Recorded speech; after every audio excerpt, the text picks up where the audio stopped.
100 रुपए का आशीर्वाद आया है बड़े भाई श्याम देव यादव चकमेहदी की धरती से। बहुत बहुत नमस्कार बोलो। आप सबरों में नमस्कार बोलो कि मतलब बच जाए।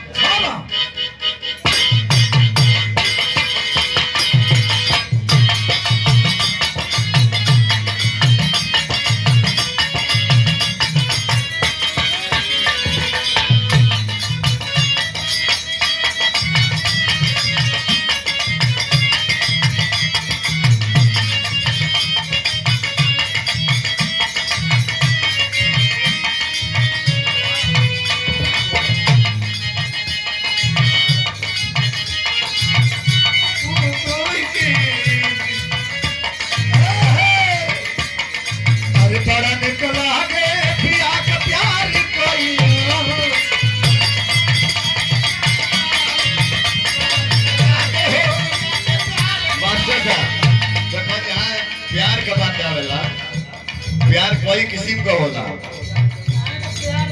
अब तो और लोग कौन प्यार करता जा हमने को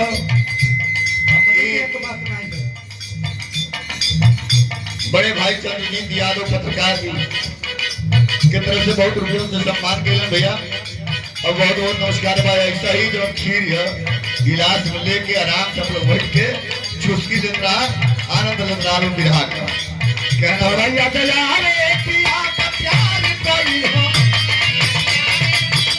प्यार कोई बढ़िया चला रे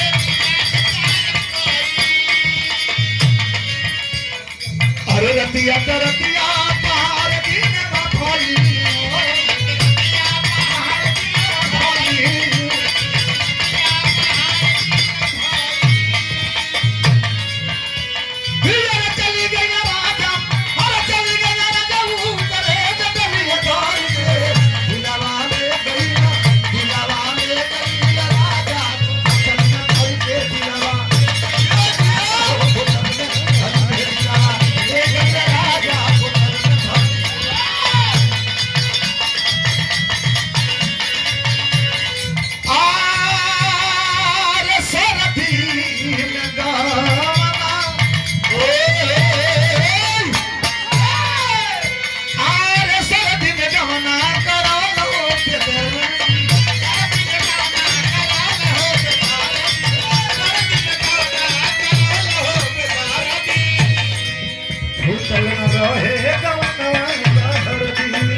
Bila